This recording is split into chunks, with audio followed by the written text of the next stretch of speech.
क्या भारत के मुख्य न्यायाधीश सीजे सूर्यकांत ने पूर्व सीजेआई डीवाई चंद्रचूड़ की पहल पर पब्लिश की गई जेंडर हैंडबुक को लगभग नकार दिया। नमस्कार, मैं हूं साक्षी मंगाई।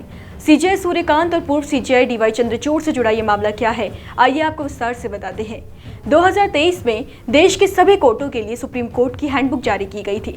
इसका नाम था handbook on combating gender stereotypes और इसे हार्वर्ड से पढ़े पूर्व सीजेआई डीवाई चंद्रचूड़ की पहल पर पब्लिश किया गया था।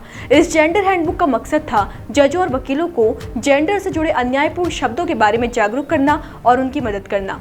और गहराई से बताएं तो इस हैंडबुक में समाज में प्रचलित स्टीरियोटाइप सोच और उसके विकल्प के रूप में दूसरे शब्दों का इस्तेमाल करने की बात कही गई थी। यानी कि अदालतों की बहसों में इस्तेमाल होने वाले कुछ ऐसे टर्म्स यानी शब्दों को बदला गया जो भेदभाव वाले व्यवहार को बढ़ावा देते हैं और कुछ कम संवेदनशील है। सुप्रीम कोर्ट ने ऐसे शब्दों को हटाकर इनकी जगह कौन से शब्द इस्तेमाल किए जाए इसकी लिस्ट भी जारी की। जैसे हुकर यानी वैश्य शब्द पर रोक लगाकर सेक्स वर्कर कहने का विकल्प दिया गया। फॉलन वुमेन यानी खराब चरित्र वाली महिला जैसे शब्द ना इस्तेमाल कर सिर्फ महिला कहने का विकल्प दिया। ईव टीजिंग को स्ट्रीट सेक्सुअल हैरेसमेंट कहा और हाउसवाइफ को होम मेकर बताया। कहा गया कि फोर्सिबल रेप यानी जबरदस्ती रेप ना कहकर सिर्फ रेप कहा जाए। तो कुछ ऐसे शब्दों पर रोक लगाई गई और विकल्प में नए शब्द लाए गए। ठीक, इसके अलावा इस हैंडबुक में यह भी बताया गया है कि स्टीरियोटाइपिंग होती क्या है। हैंडबुक में उदाहरण देते हुए बताया गया है कि जब ये कहा जाता है कि अगर महिला ने पारंपरिक कपड़े नहीं पहने हैं और तब कोई मर्द औरत की मर्जी के बगैर उसे छूता है तो इसके लिए महिला खुद जिम्मेदार है, तब इस सोच में स्टीरियोटाइपिंग झलकती है। हैंडबुक में इस स्टीरियोटाइपिंग के साथ हकीकत भी बताई गई। लिखा गया कि किसी औरत का लिबास ये नहीं बताता है कि वो किसी को शारीरिक संबंध बनाने के लिए इशारा कर रही है। औरत इतनी सक्षम है कि वो इस बात को कह सके। बिना मर्जी के औरत को छूने वाले मर्द ये नहीं कह सकते कि खास तरह के कपड़े पहनकर औरत ने ऐसा करने के लिए उकसाया।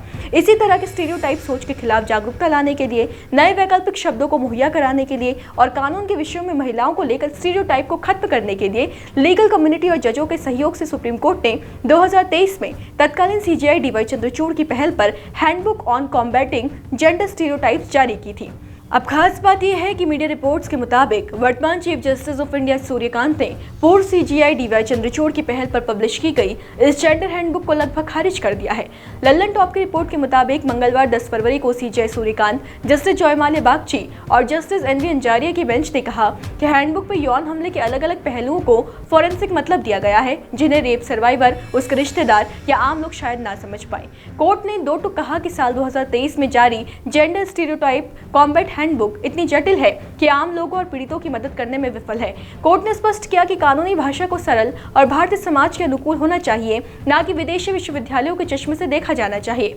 गौर कीजिए कि कोर्ट ने टिप्पणी इलाहाबाद हाईकोर्ट के उस फैसले के संदर्भ में की जिसमें जस्टिस राम मनोहर नारायण मिश्रा ने कहा था कि पीड़िता के स्तनों को पकड़ना, उसके पजामे का नाड़ा तोड़ना रेप की कोशिश नहीं है। जी हाँ, इलाहाबाद हाईकोर्ट ने मार्च 2025 में एक फैसला सुनाया था जिसमें कहा गया था कि स्तन पकड़ना या पैजामे की डोरी ढीली करना केवल अपराध की तैयारी है, ना कि बलात्कार का प्रयास। तब हाईकोर्ट के फैसले से हंगामा मच गया था, जिसके बाद सुप्रीम कोर्ट ने इलाहाबाद हाईकोर्ट के इस फैसले की असंवेदनशीलता पर स्वतः संज्ञान लिया, नाराजगी जताई और इलाहाबाद हाईकोर्ट के इस फैसले को रद्द करते हुए जिसमें अपराध की तैयारी और प्रयास के बीच तकनीकी अंतर बताया गया था, आरोपियों के खिलाफ कानून के अनुसार सख्त कार्रवाई जारी रखने के निर्देश दिए। इसी मामले की कार्रवाई के दौरान सीजेआई ने handbook on combating gender stereotype को भी लगभग खारिज कर दिया।